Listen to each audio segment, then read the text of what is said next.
Hello बच्चों, कैसे हो आप सब। आई होप आप अच्छे होंगे। तो प्यारे बच्चों, आज हम पढ़ेंगे 9th क्लास का 5वां चैप्टर। वो क्या है? यूक्लिड की ज्यामिति का परिचय। मतलब जो चैप्टर का नाम है उसी से पता चल रहा है इसमें क्या है कि यूक्लिड की ज्यामिति का परिचय, यानी यूक्लिड ने ज्यामिति के बारे में क्या कुछ कहा है। ठीक है, तो सबसे पहले हम इसमें पढ़ेंगे कि यूक्लिड की जो ज्यामिति, ये ज्यामिति है क्या। ठीक है, तो ज्यामिति जो है, ज्यामिति को अंग्रेजी में क्या कहते हैं? जियोमेट्री। ठीक है, अंग्रेजी में इसको कहते हैं जियोमेट्री। और ज्यामिति किससे मिलकर बना है? ज्यामिति बना है एक तो जियो, ठीक है, प्लस मीटरिंग।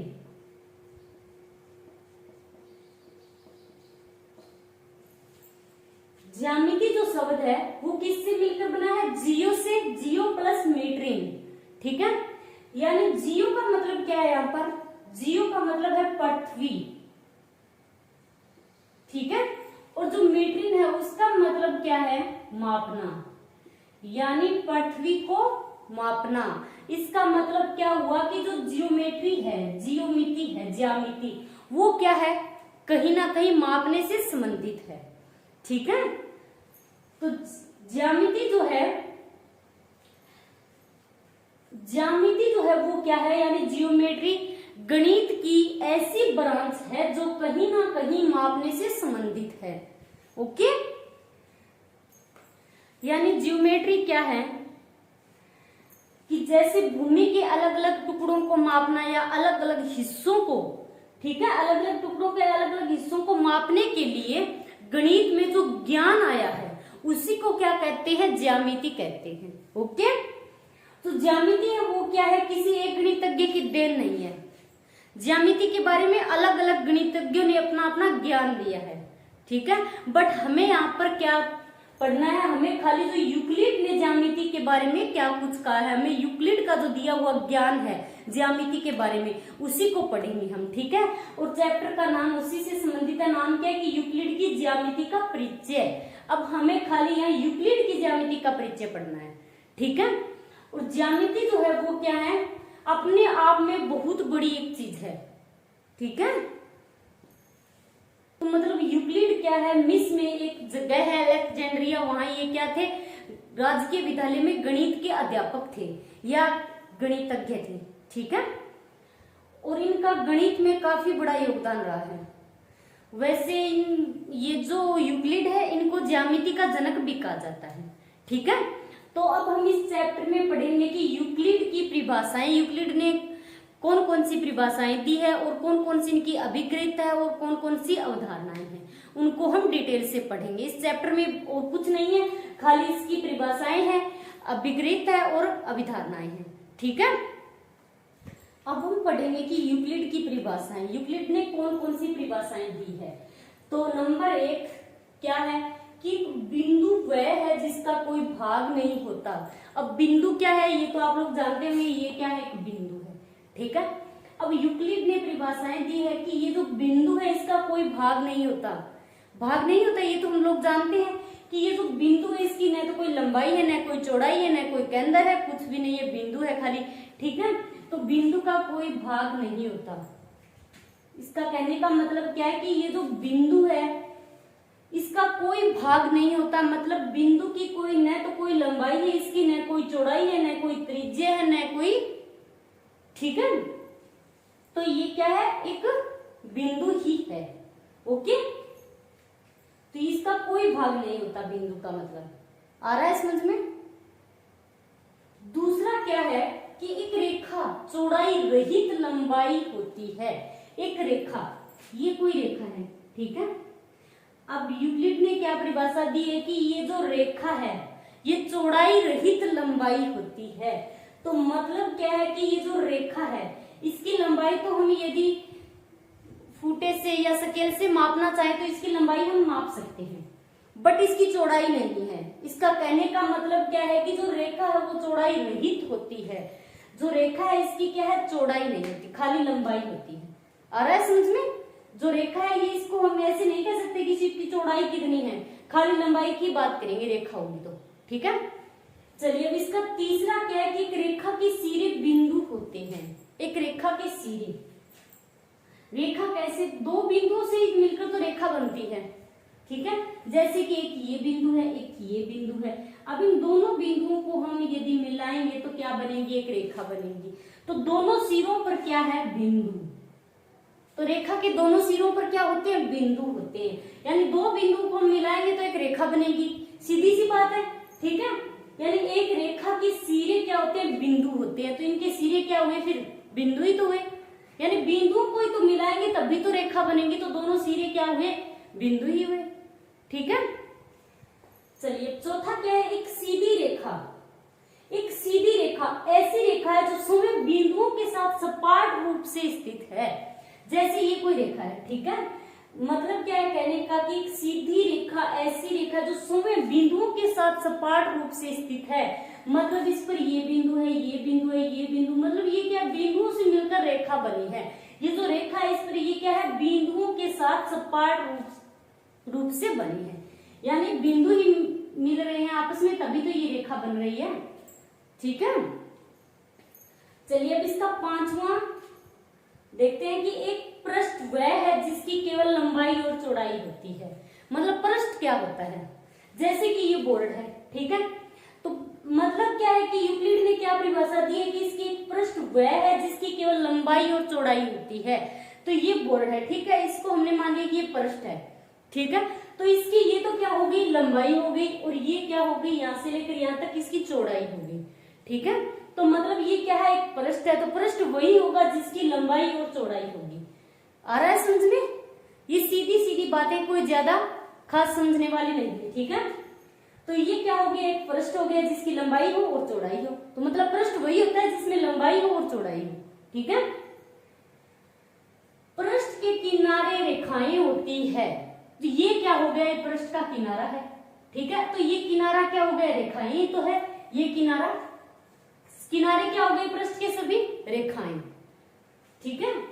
अब यहां से लेकर यहां तक हम रेखा खींचेंगे तो ये क्या हो गया, पृष्ठ का किनारा है। और ये क्या होगी, रेखा खींचेंगे तो यानी रेखा होगी। तो पृष्ठ का जो किनारा है वो क्या हो गया, रेखा। पृष्ठ का किनारा रेखा ही होता है, ठीक है। एक समतल पृष्ठ ऐसा पृष्ठ है जो समय पर सीधी रेखाओं के साथ सपाट रूप से स्थित होता है, ठीक है। ये क्या है, एक पृष्ठ है, समतल पृष्ठ है, ठीक है। अब यूक्लिड का यहाँ पर कहने का मतलब क्या है कि एक समतल पृष्ठ ऐसा पृष्ठ है जो स्वयं पर सीधी रेखाओं के साथ सपाट रूप से स्थित होता है। यानी स्वयं क्या है, जैसे ये सीधी रेखा खींच दी हमने, जैसे रेखा क्या है बिंदुओं के साथ सपाट रूप से स्थित है, उसी प्रकार ये पृष्ठ क्या है, रेखाओं के साथ सपाट रूप से स्थित है। आ रहा है समझ में कि ये रेखा ही रेखा खींचेंगे हम ऐसे, तो रेखा रेखा रेखा रेखाएं जुड़कर क्या बन जाएगा, एक पृष्ठ बन जाएगा, ठीक है। यानी ये कोई टेढ़ा मेढ़ा ऐसे नहीं है, बिल्कुल सपाट रूप से रेखाओं से जुड़कर बना हुआ पृष्ठ होता है, ठीक है। यानी रेखाओं के साथ सपाट रूप से स्थित होता है पृष्ठ, उसी को पृष्ठ कहते हैं। तो आ रहा है समझ में, एक समतल पृष्ठ ऐसा पृष्ठ है जो समय पर सीधी रेखाओं के साथ सपाट रूप से स्थित होता है, ठीक है। यानी सीधी सीधी रेखाएं यदि जुड़ती जाएगी सपाट रूप से तो पृष्ठ बनेगा। इसी प्रकार जिस प्रकार बिंदुओं के सपाट रूप से ये रेखा बन रही है, ठीक है। तो ये हो गई यूक्लिड की परिभाषाएं। अब हम जानेंगे कि यूक्लिड की अभिकृत और अभिधारणाएं। यानी यूक्लिड की जो अभिकृत है उनको अंग्रेजी में कहते हैं एक्सियोम्स, ठीक है। और जो अभिधारणाएं हैं उनको कहते हैं पोस्टुलेट्स, ठीक है। तो अभिग्रहित और अभिधारणाएं ऐसी कल्पनाएं हैं जो स्पष्टतः सर्वव्यापी सत्य होती है। कहने का मतलब क्या है कि अभिग्रहित और अभिधारणाएं, जो यूक्लिड की अभिग्रहित और अभिधारणाएं हैं, ठीक है, वो क्या है, ऐसी कल्पनाएं हैं जो स्पष्टतः सर्वव्यापी सत्य होती है। इन्हें सिद्ध नहीं किया जाता, ठीक है। अभिधारणाएं और अभिकृति ऐसा कथन होता है, ठीक है, या ऐसी कल्पना होती है, वो क्या होती है कि सर्वव्यापी सत्य होती है, इन्हें सिद्ध नहीं किया जा सकता। तो ये अपने आप में ही सत्य होती है, बहुत ही सरल होती है, इन्हें सिद्ध करने की जरूरत भी नहीं होती है, ठीक है। तो कहने का मतलब क्या है कि ये अपने आप में ही सर्वव्यापी सत्य होती है।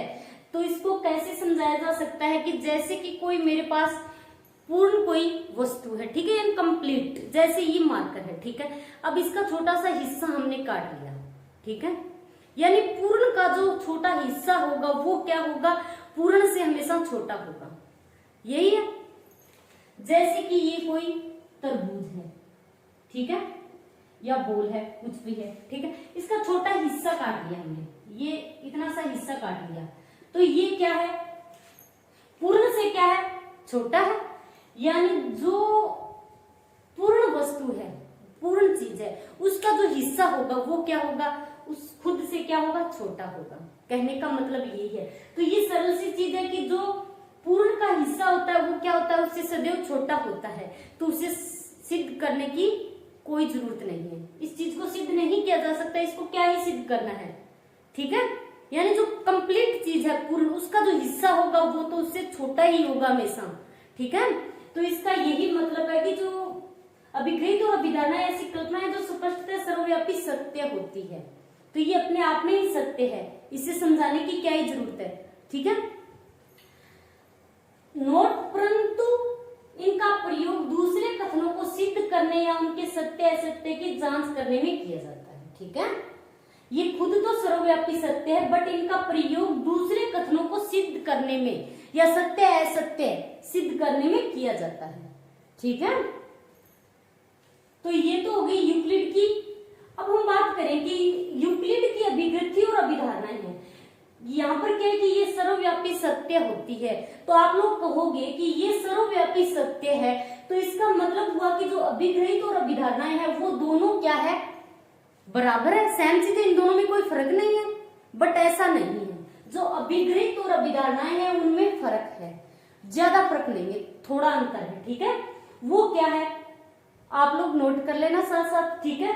जो अभिधारणाएं होती है, पोस्टुलेट्स, ठीक है, उनका प्रयोग खाली ज्यामिति में किया जाता है, आ रहा है समझ में। जो अभिधारणाएं होती है, अभिधारणाओं का, ये जो अभिधारणाएं हैं, ठीक है, तो अभिधारणाओं का प्रयोग क्या किया जाता है, खाली ज्यामिति में ही किया जाता है, ये ज्यामिति से संबंधित है, आ रहा है समझ में। और ये जो है अभिग्रहित, ठीक है, एक्सॉन्स, इनका गणित के अन्य भागों में ज्यादा प्रयोग किया जाता है, आ रहा है समझ में। इसका तो क्या है, अभिधारणा है, खाली इनका तो प्रयोग ज्यामिति में ही किया जाता है, और ये जो अभिग्रहित है इनका प्रयोग ज्यादा किया जाता है गणित के अन्य भागों में, ठीक है। तो इसका मतलब ये नहीं है कि गणित के अन्य भागों में इसका ज्यादा प्रयोग किया जाता है तो ज्यामिति में नहीं किया जाता, कुछ ज्यामिति में भी इनका प्रयोग किया जाता है, बट ज्यादा गणित के अन्य भागों में ज्यादा प्रयोग किया जाता है इसका। और ये जो अभिधारणा है इसका खाली और खाली किसमें, ज्यामिति में ही, ज्यामिति से ही संबंधित है, ज्यामिति में ही इसका प्रयोग किया जाता है, ठीक है। तो ये क्या हो गया, अभिग्रहित और अभिधारणाओं में ये अंतर होता है, ज्यादा अंतर नहीं है, थोड़ा अंतर है, ठीक है। तो अब हम पढ़ेंगे कि अभिग्रहित क्या है, यूक्लिड की अभिग्रहित कौन कौन सी है, अभिधारणाएं कौन कौन सी है, ठीक है। चलिए अब हम पढ़ेंगे कि यूक्लिड के अभिग्रहित के बारे में, ठीक है। ये जो अभिग्रहित है इनका कोई क्रम नहीं है, ओके, ये क्रम से लिखना कोई जरूरी नहीं है, आप कैसे भी लिख सकते हो। तो चलिए स्टार्ट करते हैं। इसकी पहली अभिग्रहित क्या है कि वे वस्तुएं जो एक ही वस्तु के बराबर हो, एक दूसरे के बराबर होती है। मतलब अच्छे से समझना, एक बार फिर से पढ़ो कि वे वस्तुएं जो एक ही वस्तु के बराबर हो, वे वस्तुएं जो एक ही वस्तु के बराबर हो, एक दूसरे के बराबर होती है। मतलब जैसे कि यदि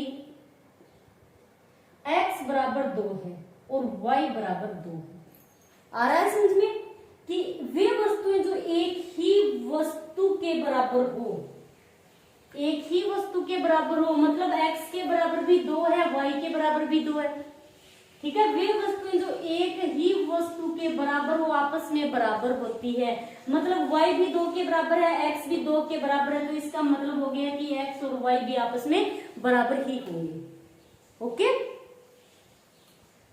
एक ही वस्तुएं क्या है कि एक ही वस्तु, वे वस्तुएं जो एक ही वस्तु के बराबर हो, एक ही वस्तु के, यानी 2 के बराबर ही y है और 2 के बराबर ही x है, मतलब इसमें क्या है, x है, y है और 2 है, तो ये तीनों दो x और y दोनों क्या है, 2 के बराबर है, तो x और y भी आपस में बराबर होंगे, कहने का मतलब है इसका ही। ठीक है, ये इसकी पहली अभिव्यक्ति। दूसरी क्या है, यदि बराबरों को बराबरों में जोड़ा जाए तो पूर्ण भी बराबर होते हैं। बराबरों को बराबरों में जोड़ा जाए, जैसे कि x बराबर y है, ठीक है।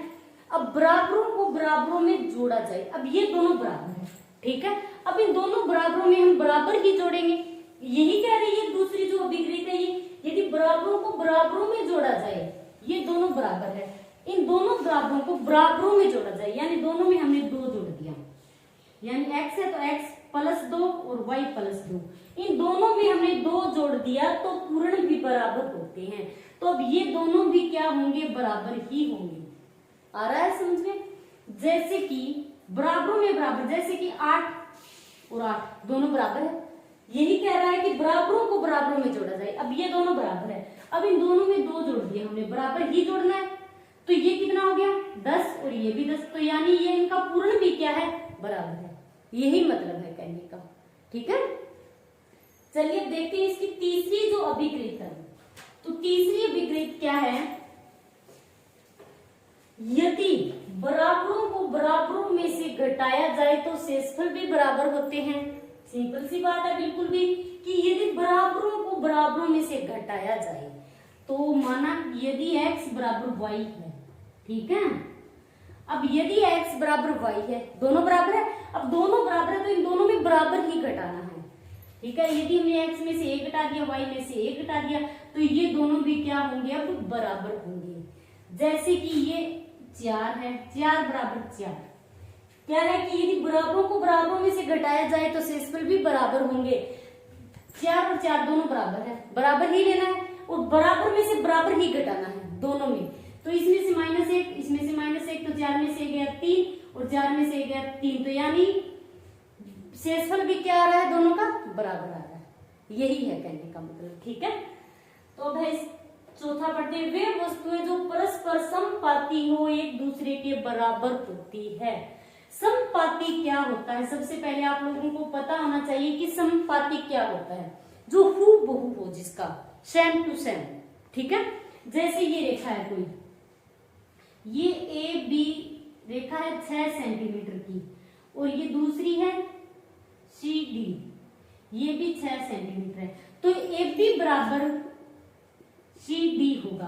क्यों होगा, क्योंकि ये भी 6 सेंटीमीटर के, ये भी 6 सेंटीमीटर के, मतलब इस रेखा को उठाकर ए बी जो रेखा है इसको हम उठाकर सी डी के ऊपर रखेंगे तो ये क्या है, एक दूसरे को बिल्कुल कवर कर लेगी, ठीक है। बिल्कुल भी कुछ नहीं दिखेगा, यदि ए बी को उठाकर सी डी पर रखेंगे तो ये पूरी की पूरी रेखा को कवर कर लेगी, ठीक है। यानी हूबहू इसके जैसी होती है, उसी को कहते हैं समपाती। तो मतलब वे वस्तुएं जो परस्पर समपाती होती है, एक दूसरे के बराबर होती है। तो यदि ये समपाती है तो बराबर होगी, ए बी बराबर है सी डी। ओके, चलिए अब आगे देखते हैं कि पूर्ण अपने भाग से बड़ा होता है। पूर्ण अपने भाग से बड़ा होता है, आ रहा है समझ में? पूर्ण कोई भी चीज उठाकर ले लो आप, जैसे कि ये त्रिभुज है, ठीक है, ये त्रिभुज है, इसका जो इतना सा टुकड़ा हमने काट कर अलग रख दिया, ये टुकड़ा, इतना सा टुकड़ा हमने इसका काट लिया और यहां पर रख दिया, ठीक है। तो कहने का मतलब क्या है कि जो पूर्ण अपने भाग से बड़ा होता है, ये क्या है, पूर्ण है। ये क्या है, इसका भाग है कोई, तो पूर्ण अपने भाग से बड़ा होता है। ये क्या है, ये जो तो इसका छोटा हिस्सा है कटा हुआ, और ये पूर्ण है, तो पूर्ण इस हिस्से से क्या है, बड़ा है। यही मतलब है कहने का, ठीक है। या आप जैसे कि ये कोई बॉल है, इसका हमने इतना सा टुकड़ा, ये टुकड़ा हमने इतना सा टुकड़ा काट लिया, ठीक है। तो अब ये क्या हो गया, ये तो पूर्ण है और ये इसका हिस्सा है, ठीक है। तो ये हिस्सा क्या होगा, पूर्ण से छोटा होगा, पूर्ण अपने हिस्से से हमेशा बड़ा होगा। तो मतलब पूर्ण अपने भाग से बड़ा होता है, ये पूर्ण का एक भाग है और इस भाग से ये पूर्ण हमेशा क्या होता है, बड़ा होता है। ओके, यही मतलब है इसका। चलिए अब आगे बढ़ते हैं। आगे क्या है कि एक ही वस्तुओं के दुगुने परस्पर बराबर होते हैं। एक ही वस्तुओं के दुगुने परस्पर बराबर होते हैं। मतलब कि जैसे कि यदि x बराबर 2a है और y बराबर 2a, यही कह रहा है क्या है कि एक ही वस्तुओं के दुगुने परस्पर बराबर होते हैं। अब यदि 2a के बराबर x है, 2a के बराबर y है, तो x बराबर तो y होगा ही होगा। यही है कहने का मतलब कि एक ही वस्तुओं के दुगुने परस्पर बराबर होते हैं। ठीक है, तो x बराबर y होगा। इसका लास्ट क्या है कि एक ही वस्तुओं के आधे परस्पर बराबर होते हैं।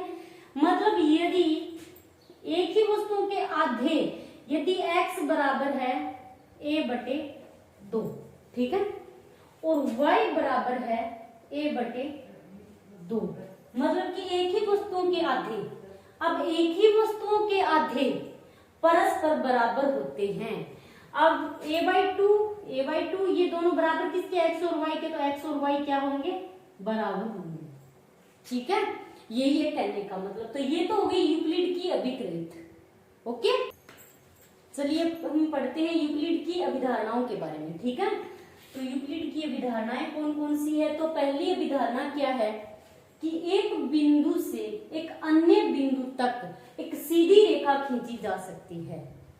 जानते हैं ये तो आप लोग कि एक बिंदु से, जैसे कि ये कोई बिंदु है, ठीक है, एक ये बिंदु ले लिया हमने और एक ये बिंदु ले लिया, और इन दोनों बिंदुओं को हम मिलाएंगे तो एक सीधी रेखा ही बनेगी। ठीक है, तो मतलब कि एक बिंदु से एक अन्य बिंदु तक एक सीधी रेखा खींची जा सकती है। या दुनिया की कोई भी, कहीं भी आप यदि एक बिंदु से दूसरे बिंदु को जब भी मिलाओगे तो क्या होगा, एक सीधी रेखा ही बनेगी। ओके, चलिए अब दूसरी अभिधारणा क्या है, एक शांत रेखा को अनिश्चित रूप से बढ़ाया जा सकता है। एक शांत रेखा को क्या कहते हैं, एक रेखाखंड। शांत रेखा जो होती है उसको कहते हैं रेखाखंड, यानी रेखाखंड का एक, जो रेखा का एक टुकड़ा होता है। ये कोई रेखाखंड ले लिया हमने, ठीक है। अब मतलब है कहने का कि एक शांत रेखा है, ये शांत रेखा को अनिश्चित रूप से बढ़ाया जा सकता है। ये जो शांत रेखा यानी रेखा का एक टुकड़ा है, तो इसको हम दोनों सिरों से अपरिमित रूप से बढ़ा सकते हैं, इसमें कोई प्रॉब्लम नहीं है। ये जो रेखाखंड है इसको इस तरफ और इस तरफ दोनों छोर से इसको बढ़ाया जा सकता है, यही मतलब है कहने का। ठीक है, जो रेखा का एक टुकड़ा होता है, रेखाखंड होता है, उसको दोनों तरफ से बढ़ाया जा सकता है। जितना आप चाहो उतना इसको बढ़ा सकते हो। अब तीसरी अभिधारणा देखते हैं। तो तीसरी अभिधारणा क्या है कि किसी को केंद्र मानकर और किसी त्रिज्या से एक वर्त खींचा जा सकता है। किसी को केंद्र मानकर, आप किसी को भी केंद्र मान सकते हो, ठीक है, और किसी को भी त्रिज्या मानकर एक वर्त खींच सकते हो। ये कोई 3 सेंटीमीटर त्रिज्या मानकर आपने वर्त खींच दिया, और ये कोई 5 सेंटीमीटर की त्रिज्या लेकर आपने कोई वर्त खींच दिया। किसी को भी केंद्र मानकर आपने वर्त खींच दिया तो आप खींच सकते हो। ठीक है, चलिए अब देखते हैं इसकी चौथी अभिधारणा। चौथी अभिधारणा क्या है, ये सभी समकोण एक दूसरे के बराबर होते हैं। तो ये तो बिल्कुल सत्य है, सभी जो समकोण होते हैं, समकोण क्या होता है, जो 90 डिग्री का होता है। अब जो समकोण है, चाहे वो कौन सा भी समकोण हो, तो समकोण हो गया तो वो तो 90 डिग्री का ही होगा 100%। तो 90 डिग्री का होगा तो वो बराबर होगा। तो इसका मतलब सभी समकोण एक दूसरे के बराबर होते हैं। अब समकोण, ये दो समकोण हैं, ठीक है। अब ये दोनों आपस में क्या होंगे, ये भी 90 डिग्री का और ये भी 90 डिग्री का है, तो बराबर ही होंगे। ठीक है, अब ये अलग से आपने एक ये समकोण ले लिया, तो ये भी 90 डिग्री का, और जो समकोण होगा वो 90 डिग्री का होगा, और जो 90 डिग्री का है तो वो दोनों समकोण बराबर होंगे। चाहे कहां समकोण कौन सा भी होगा तो 90 ही डिग्री का, तो बराबर ही होंगे समकोण। ठीक है, अब देखते हैं इसकी अभिधारणा नंबर 5। पांचवी अभिधारणा क्या है, यदि एक सीधी रेखा दो सीधी रेखाओं पर गिरकर अपने एक ही ओर दो अंतःकोण इस प्रकार बनाए कि इन दोनों कोणों का योग मिलकर दो समकोण से कम हो, तो वे दोनों सीधी रेखाएं अनिश्चित रूप से बढ़ाए जाने पर उसी ओर मिलती है जिस ओर योग दो समकोणों से कम होता है। मतलब क्या है कहने का